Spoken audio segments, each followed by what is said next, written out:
Assalamu alaikum. My name is Rahila Yasmin. Roll number is 17018. Today my presentation topic is fiberglass.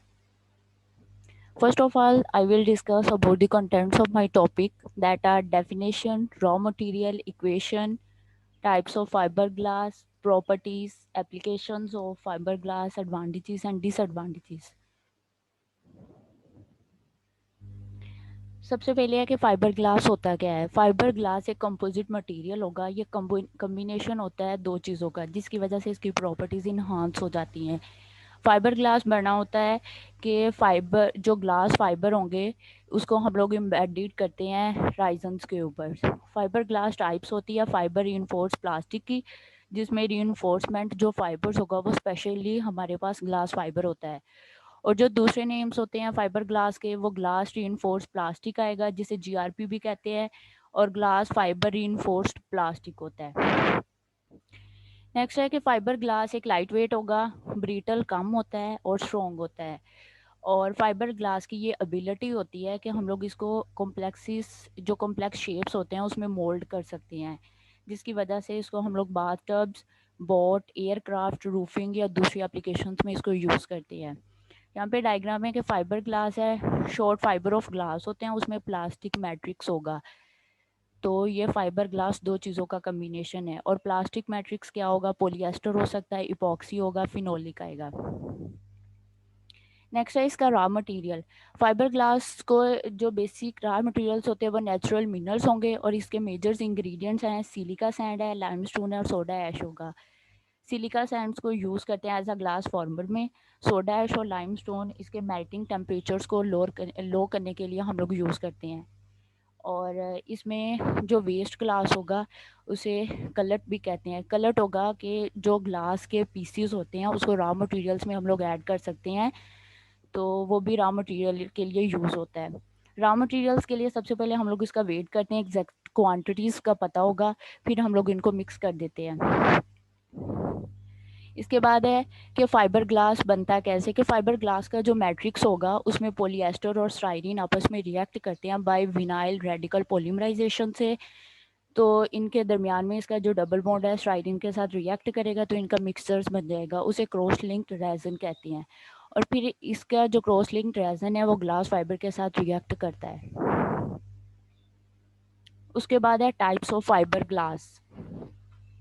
इसके fibre glass के raw materials की base के ऊपर इसको different classes में हम लोग क्लासीफाई करते हैं। सबसे पहले है A glass, C glass, E glass है, ए ई ग्लास है और एस ग्लास है। ए ग्लास क्या होगा, इसे अल्कली ग्लास कहते हैं और ये रेजिस्ट करता है केमिकल से। ए ग्लास की कंपोजिशंस की वजह से ये विंडो ग्लास के क्लोज होता है, उसमें यूज़ कर सकती हैं। सी ग्लास है, सी ग्लास भी एक अच्छा रेजिस्टेंस प्रोवाइड करेगा और उसे केमिकल ग्लास कहते हैं। ई ग्लास इलेक्ट्रिकल ग्लास होगा और ये इलेक्ट्रिसिटी का इंसुलेटर होगा। नेक्स्ट है एई ग्लास। एई ग्लास होता है alkali resistance glass. S glass को स्ट्रक्चर्स ग्लास कहेंगे और इसका स्ट्रक्चरल ग्लास का नेम इसके मैकेनिकल प्रॉपर्टीज के बेस के ऊपर रखा गया है। नेक्स्ट है properties of fibre glass. Fibre glass की फर्स्ट प्रॉपर्टीज है मैकेनिकल स्ट्रेंथ। इसकी रेजिस्टेंस ज़्यादा होगी स्टील की निस्बत, इस वजह से हम लोग इसको हाई परफॉर्मेंस मटेरियल बनाने के लिए यूज़ करते हैं। नेक्स्ट है इलेक्ट्रिकल करेक्टरिस्टिक। फाइबर ग्लास एक अच्छा इंसुलेटर होगा और even at a low thickness. Incombustibility है इसकी प्रॉपर्टीज। इनकम्बस्टिबिलिटी ये है कि फाइबर ग्लास एक मिनरल मटेरियल होगा, ये एक नेचुरल इनकम्बस्टिबल होगा, ये फ्लेम को सपोर्ट नहीं करता, ना ही ये स्मोक होती है उसको इमिट करेगा, और ना टॉक्सिक प्रोडक्ट को, इनके दौरान टॉक्सिक प्रोडक्ट भी नहीं बनते जब हम लोग इसको एक्सपोज करते हैं हीट के ऊपर। नेक्स्ट है इसकी डायमेंशनल स्टेबिलिटी। जो फाइबर ग्लास हो गया टेम्परेचर्स वेरिएशंस के लिए सेंसिटिव नहीं होता है, इसकी लो कोफिशिएंट होती है लीनियर एक्सपेंशन। थर्मल कंडक्टिविटी है कि फाइबर ग्लास की थर्मल कंडक्टिविटी बहुत कम होती है, इस वजह से हम लोग इसको बिल्डिंग इंडस्ट्रीज में यूज़ कर सकते हैं। नेक्स्ट है डाइलेक्ट्रिकल परमेबिलिटी, कि फाइबर ग्लास की इस प्रॉपर्टीज़ की वजह से इसको इलेक्ट्रोमैग्नेटिक विंडोज़ में यूज़ किया जाता है। उसके बाद है एप्लीकेशंस ऑफ फाइबर ग्लास। सबसे पहले है कार वॉशेस। हम लोग इसको कार को वॉश करने के लिए यूज़ कर सकते हैं। Fibre glass air resistance provide करता है रस्ट के अगेंस्ट। और जब हम लोग कार वॉश को टनल के अंदर बेचते हैं तो वहाँ पे कास्टिक सोडा इस्तेमाल किया जाता है और ये कार को इनसाइड जो टनल के अंदर है उसको वो ब्राइट कर देता है और जिसकी वजह से कार क्लीन हो जाती है। उसके अलावा कूलिंग टावर्स हैं। कूलिंग टावर्स हमेशा गीले ही रहते हैं जिसकी वजह से उसको प्रोटेक्ट करना हमारे लिए ज़रूरी है कि हम लोग उसको रस्ट से, करूजन से या दूसरे सेफ्टी इशू से उसको प्रोटेक्ट कर सकें।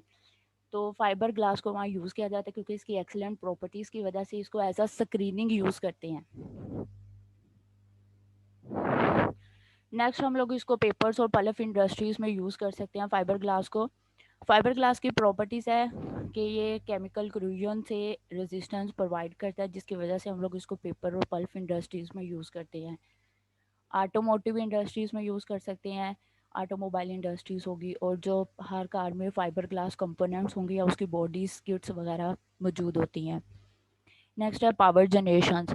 फाइबर ग्लास की प्रॉपर्टीज़ होगी कि नॉन कंडक्टिव प्रॉपर्टी है। इसकी नॉन कंडक्टिव प्रॉपर्टीज़ की वजह से फाइबर ग्लास को पावर जनरेशंस इंडस्ट्रीज़ में यूज़ करते हैं जैसे टैंक फॉर्म्स हो गया, स्क्रबर्स वगैरह।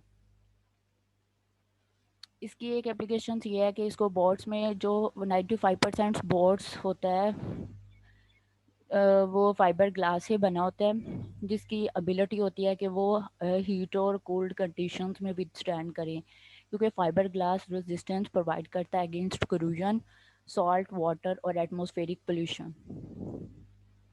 इसके कुछ एडवांटेजेस और डिसएडवांटेजेस हैं। एडवांटेजेस क्या हैं कि इसकी जो इंसुलेशन थिकनेस है वो कम होती है, इलेक्ट्रिकल इंसुलेशन होगी और लेस कंपोनेंट्स होंगे फॉर असेंबलीज, नॉन मैग्नेटिक होगा और लो वेट और लो मेंटेनेंस है।